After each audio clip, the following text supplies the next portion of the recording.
Est-ce que votre adolescent est en danger? C'est la catastrophe à la maison, il va plus à l'école, vous vous êtes rendu compte qu'il a des fréquentations plus que douteuses, ou il rentre à des heures pas possibles et vous vous sentez complètement impuissant face à cette situation. Alors, je vous rassure, vous n'êtes pas les seuls. Et aujourd'hui, je vais vous expliquer comment un détective privé peut vous aider à découvrir là ou les raisons de ces changements. Avant ça, si ce n'est pas déjà fait, je vous invite à vous abonner si vous voulez plus d'infos sur les enquêtes qu'un détective peut réaliser. Allez, c'est parti, je vous explique ça en détail tout de suite. Alors en fait, quand des parents nous contactent, en général, c'est souvent en dernier recours. Ils ont tout essayé, le dialogue, les punitions, les restrictions, les privations, bref, il n'y a rien qui marche, ils sont face à un mur et ils se retrouvent complètement démunis face à cette situation. Alors, d'après vous, c'est quoi les situations les plus fréquentes? Moi, à l'agence, les situations que je rencontre le plus souvent, c'est les suivantes. Soit une déscolarisation inexpliquée, soit une rupture totale de communication qui arrive souvent de manière subite, ou des fréquentations qui inquiètent, ou une suspicion de consommation de stupéfiants. Ça, en général, ce sont les 4 grands signaux d'alarme qui incitent mes clients à me contacter. On va pas se le cacher parce que moi aussi je suis père de famille et j'imagine bien l'angoisse que ça génère quand on est confronté à ce genre de situation. Ce qui rend dingue en fait, c'est de pas savoir, de pas comprendre pourquoi son enfant va mal. Bah oui, parce que si tu connais pas l'origine du problème, ça va être compliqué de le solutionner. Alors, comment un détective privé peut vous aider?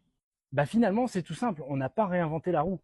En fait, ce qu'on va faire, c'est que dans notre équipe, on va sélectionner un enquêteur ou une enquêtrice qui a le bon profil pour surveiller ce que fait l'ado quand il sort de chez lui. Alors concrètement, ça veut dire quoi avoir le bon profil? Bah, on va pas envoyer un gars de 50 piges suivre un ado ou une gamine de 16 ans, tu vois. Ça serait complètement con et surtout, ça serait voué à l'échec.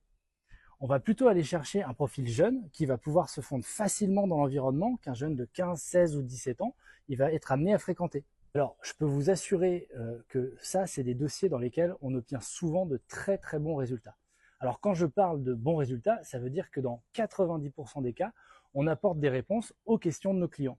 Donc parfois les résultats, c'est des bonnes nouvelles parce que clairement, on détecte rien d'inquiétant, c'est simplement une crise d'ado un peu corsée, mais qui ne nécessite pas de s'inquiéter outre mesure.